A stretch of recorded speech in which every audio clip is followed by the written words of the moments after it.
Et maintenant, on a du nouveau dans le dossier Dryam au Témiscamingue. Anthony, on apprend aujourd'hui que l'entreprise Hydro-Québec pourrait mettre fin à un important contrat d'électricité. Oui, Yvon, on parle d'un contrat de cogénération d'électricité qui relie les deux entreprises pour une durée de 25 ans, donc environ jusqu'en 2037.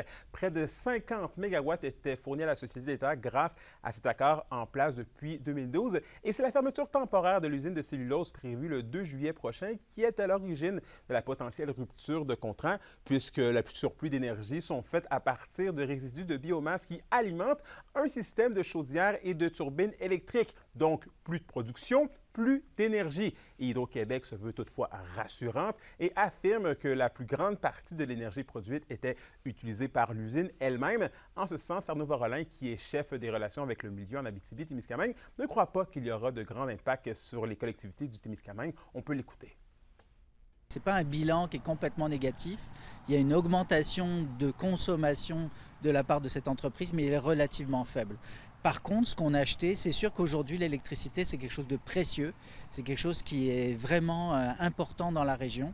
Donc actuellement, on rebalance avec nos autres types d'approvisionnement. Et actuellement, il n'y a pas de problème. On va être capable de répondre aux besoins de la population et de la croissance de la région en général. Et Yvon, ce que m'expliquait Arnaud Vorolin, c'est qu'Hydro-Québec serait intéressé à poursuivre une collaboration avec Dryam. C'est vraiment le caractère incertain de la fermeture qui pose problème et qui empêche les deux parties d'avoir une entente claire. Anthony, merci. Je vous en prie.